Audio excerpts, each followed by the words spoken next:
داسې پر پښتانه ظلم کوي چې پی ټي ایم درته وایي راپورته شه دلته بیا ستا ایمان یا هسې نه وي چې مړه مه کړي هسې نه وي چې کاروبار خراب کړي هسې نه وي چې بې عزته مه کړي معنا دا چې کلمه دې په دروغ ویلې ده رس ژوند عزت نه د آرمي په لاس کې دی نه د فوج نه د پولیسو په لاس کې ولې د کام پر دا غمیزه باندې نه سره درېږو کوم شي ته ناست یو بالا د سادی جمهوریت د سادی پارلیمنت د سادی آئین کې تناظر میں او تریتر آئین د چیش تریتر آئین په کراچي کې وړمه ورځ یو انجلۍ په نشه کې راولاړېږي شپږ کسان تر موټران لاندې کوي بې ادبي ما په شرابو کې نشه ده رینجرز وراځي دا پر هغه ځای ولاړه ده په دا ګوتو دی ورته ګایېږي ولکه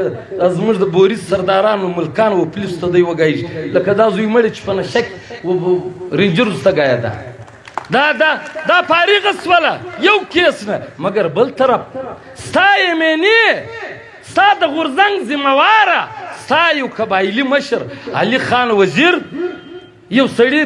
اکسیډنټ ورسره کېږي دی یې په ګاډۍ کې اچوي هسپتال کې وړي په هسپتال کې په ده پسې پولیس ځي بیا یې ګرفتاره کوي بیا چرس هم پسې ږدي بیا پولیس مقابله هم پسې ږدي دا د حیثیت دویمه خبره په پاکستان کې به ټارګټ کلینګ وسي دماکې به وسي په درزنو پښتانه به شهیدان سي مخصن ټیویانې ولګوه پر یو هیډلاین په یوه خبرو کې ستا خبره نه وي د هغه پر ځای کومه خبره چلیږي وایي په انډیا کې فلانی فلم رالی فلانی اداکاري کار کې وکړي دومره کروړه بزنس وکړي ډیره بخښنه